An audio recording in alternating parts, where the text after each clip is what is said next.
Olamide grew differently.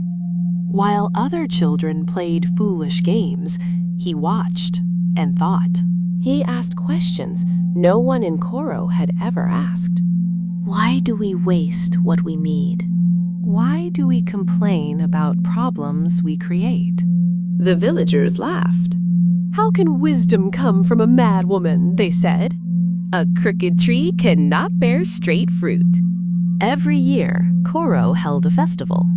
They wasted food, poured palm wine into the dust, and danced while children cried of thirst.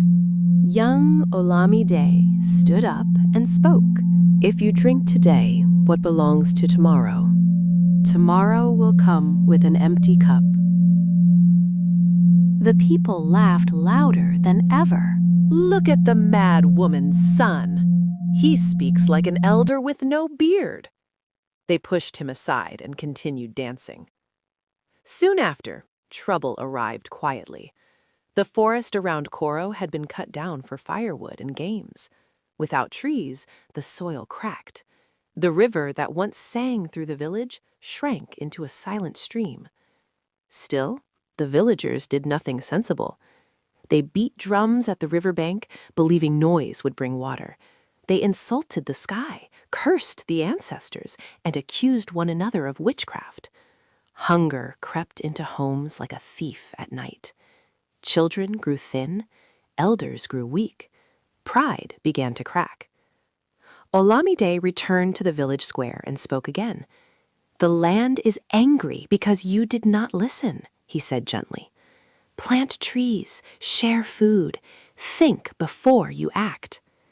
The elders, frightened but proud, chased him away once more. Weeks passed. The last pot of water dried. The strongest men could no longer stand. It was then that the oldest elder remembered the boy's words.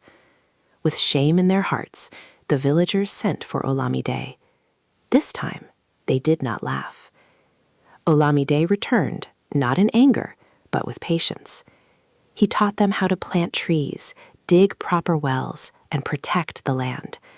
He taught them that wisdom begins with listening and grows with humility. Slowly, the village changed. The trees returned, the river flowed again. The people learned to plan, share, and think. One morning, the villagers gathered before Ayo. They bowed their heads low. "We called you mad," they said, "but wisdom lived with you all along." Ayo smiled softly. "Wisdom does not choose